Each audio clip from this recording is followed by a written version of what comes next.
বাংলাদেশ স্বাধীন হওয়ার পরে যতগুলো সরকার ক্ষমতা এসেছে সব সরকারই কম বেশি আলেম ওলামাদের সাথে বেয়াদবি করেছে, সব সরকার কম বেশি আলেমদের সাথে মুনাফিকি করেছে, আলেমদের সাথে বেয়াদবি আর মুনাফিকির ক্ষেত্রে শেখ হাসিনার সরকার চ্যাম্পিয়ন হয়েছে। কি বলে ঠিক আছে?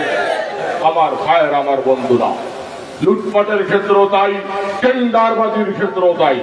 লুটপাটের এক মহা উৎসব কায়েম করেছিল হাসিনার সরকার। লুটপাট করতে করতে 16 লক্ষ কোটি টাকা, আপনার টাকা, আমার টাকা, কৃষক, শ্রমিক, মেহনতি মজদুর, সাধারণ মানুষের টাকা 16 লক্ষ কোটি টাকা পাচার করেছে এই হাসিনার সরকার। কি বলেন ঠিক না ঠিক? আমি সহযোদ্ধা বন্ধুগণ, এই বিশাল গণসমাবেশে এ পর্যায়ে বিশেষ অতিথির গুরুত্বপূর্ণ বক্তব্য নিয়ে আসছেন ইসলামী আন্দোলন বাংলাদেশ বরগুনা জেলা শাখার সংগ্রামী সভাপতি, সংগ্রামী জননেতা প্রিন্সিপাল মুফতি ওমর ফারুক জিহাদি। আসসালামু আলাইকুম ওয়া রাহমাতুল্লাহ। ইনুল হুকমু ইল্লা লিল্লাহ আমারা আল্লাহ তা'বুদু ইল্লা ইয়্যাহ। ইসলামী আন্দোলন বাংলাদেশ বরগুনা জেলাধীন বেতাগী উপজেলার উদ্যোগে আয়োজিত আজকের এই গণসমাবেশের সম্মানিত সভাপতি, মোহতারাম প্রধান অতিথি, বিশেষ অতিথিবৃন্দ, মঞ্চে উপবিষ্ট আমার প্রিয় সংগঠনের সহযোগী সংগঠন, অঙ্গ সংগঠনের বিভিন্ন স্তরের নেতৃবৃন্দ, মঞ্চের সামনে ডানে বামে অবস্থানরত আমার প্রিয় বেতাগীবাসী সর্বস্তরের শান্তিকামী মুক্তিকামী জনতা, আপনারা জানেন এখন আমরা স্বাধীন বাংলাদেশের মধ্যে বসবাস করছি। 1971 সালে যদিও স্বাধীন হয়েছে, কিন্তু 2024 সালের 5ই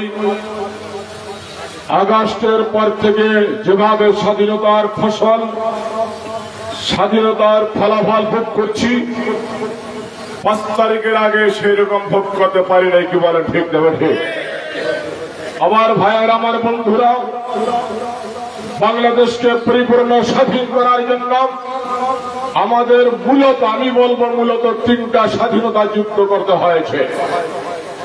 1947 সালে একটি স্বাধীনতা যুদ্ধ করতে হয়েছে ব্রিটিশ পেরিয়াদের বিরুদ্ধে। কি বলেন ঠিক না ঠিক? ব্রিটিশ পেরিয়াদের বিরুদ্ধে স্বাধীনতা যুদ্ধের মাধ্যমে 1947 সালে দেশ স্বাধীন হয়ে পাকিস্তান আমরা লাভ করেছিলাম। সেদিন যদি আমরা পাকিস্তান লাভ করতে না পারতাম, 1971 সালে আমরা পাকিস্তান অর্জন করতে, বাংলাদেশ অর্জন করতে পারতাম না, লাল সূর্যের পতাকা অর্জন করতে পারতাম না। কি বলেন ঠিক না ঠিক? আমার ভাইয়ের, আমার বন্ধুরা, কিন্তু আমরা অত্যন্ত আক্ষেপের সাথে বলতে চাই, 1971 সালে দেশ স্বাধীন হওয়ার পর থেকে যতগুলো সরকার দেখেছি সব সরকারি লুটতরাজ করেছে, কম বেশি লুটতরাজ করেছে, কিন্তু লুটতরাজের চ্যাম্পিয়ন হয় যে আওয়ামী লীগ, হাসিনা সরকার। কি বলেন ঠিক না ঠিক?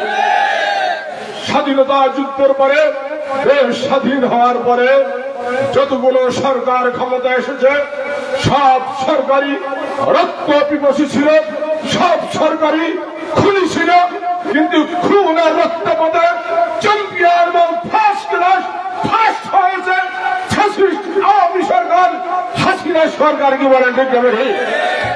সব সরকারের আমলে ভোট চুরি হয়েছে, ভোট ডাকাতি হয়েছে, কিন্তু ভোট চুরি আর ভোট ডাকাতিতে চ্যাম্পিয়ন হয়েছে, ফার্স্ট ক্লাস ফার্স্ট হয়েছে হাসিনার আওয়ামী লীগ সরকার। কি বলেন ঠিক না ঠিক? সব সরকার দলীয়করণ করেছে, কিন্তু দলীয়করণের ক্ষেত্রে আওয়ামী লীগ চ্যাম্পিয়ন হয়েছে, হাসিনার সরকার চ্যাম্পিয়ন হয়েছে। দলীয়করণ করতে করতে আমার 3 বাহিনী সহ, পুলিশ বাহিনী সহ আনসার বাহিনী সহ বিজিবি সহ সব বাহিনীগুলোকে এই হাসিনা দলীয়করণের দ্বারা ধরপড় করেছে। এই বাহিনীগুলোর উপরে ভরসা করে হাসিনা বলেছিল 41 সাল পর্যন্ত আমি ক্ষমতায় থাকবো, বলছিল কি বলছিল না? 41 সাল পর্যন্ত। এমন কথা ফেরাউন বলেনি আমি 500 বছর 700 বছর 1000 বছর ক্ষমতায় থাকবো, ফেরাউন বলে নাই। অতএব হাসিনা ফেরাউনকে হার মানাইছে, কি বলেন ঠিক না? বাংলাদেশ স্বাধীন হওয়ার পরে যতগুলো সরকার ক্ষমতায় এসেছে সব সরকারই কম বেশি আলেম ওলামাদের সাথে বেয়াদবি করেছে, সব সরকার কম বেশি আলেমদের সাথে মুনাফিকি করেছে, আলেমদের সাথে বেয়াদবি আর মুনাফিকির ক্ষেত্রে শেখ হাসিনার সরকার চ্যাম্পিয়ন হয়েছে, কি বলেন ঠিক আছে? আমার ভাইয়ের, আমার বন্ধুরা, লুটপাটের ক্ষেত্রেও তাই, টেন্ডারবাজির ক্ষেত্রেও তাই। লুটপাটের এক মহা উৎসব কায়েম করেছিল হাসিনার সরকার। লুটপাট করতে করতে 16 লক্ষ কোটি টাকা, আপনার টাকা, আমার টাকা, কৃষক, শ্রমিক, মেহনতি মজদুর, সাধারণ মানুষের টাকা 16 লক্ষ কোটি টাকা পাচার করেছে এই হাসিনার সরকার, কি বলেন ঠিক না? ঠিক। আমার ভাইয়ের, আমার বন্ধুরা, তারা শাপলা চত্বরে রাজনীতি ঘটিয়েছে, শাপলা চত্বরে গণহত্যার জোগাড়ি করেছে, তারা পিডিআর বিদ্রোহের নাটক সাজিয়ে আমার দেশের দেশপ্রেমিক 57 জন আর্মি অফিসারকে হত্যা করেছে, কি বলেন ঠিক না? ঠিক। সর্বশেষ জুলাইয়ের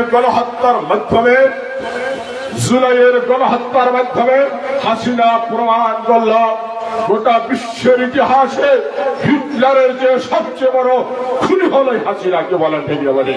আমার ভাইয়ের, আমার বন্ধুরা, লং টাইম আমাদের বিভিন্ন বক্তাদের মুখে আপনারা অত্যন্ত তাৎপর্যপূর্ণ গঠনমূলক আলোচনা শ্রবণ করেছেন। আমি লম্বা সময় আলোচনা করব না।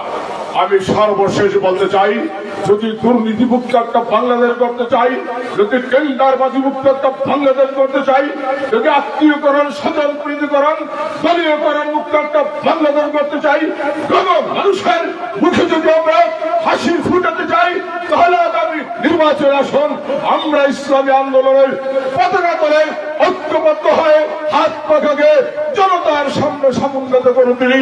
আমাদের প্রাণ প্রিয় নেতা দেওয়া ঠিক নির্দেশন অনুযায়ী আমরা জান খরচ করে, মাল খরচ করে, টাকা পয়সা খরচ করে আগামী নির্বাচনে ইসলামকে আমরা ক্ষমতায় নিয়ে যাব।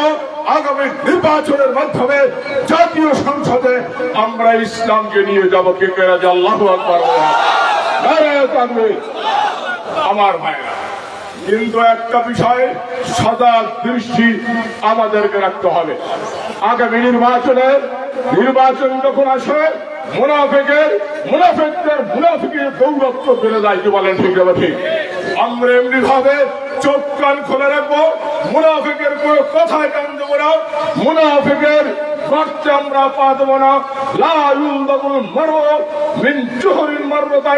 সচেতন মানুষ, সচেতন মোমেন কখনোই এক গর্তে 2 বার পা রাখে না, কি বলেন ঠিক না? ঠিক।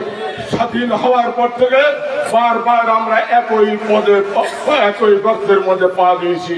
আগামী নির্বাচনে আমরা তো সেই গর্তের মধ্যে আমরা পা দিই। আমরা চাই আগামী নির্বাচন ইসলামপন্থীদেরকে বাদ দিয়ে কেউ সরকার গঠন করতে না পারে, কি বলেন ঠিক না?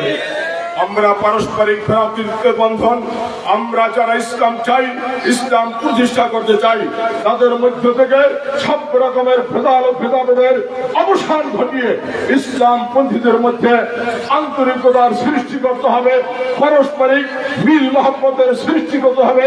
যেহেতু আমাদের গন্তব্য একটাই, বাংলাদেশের শাসন ক্ষমতায় আমরা ইসলাম দেখতে চাই। কে কে দেখতে চাই? আল্লাহু আকবার।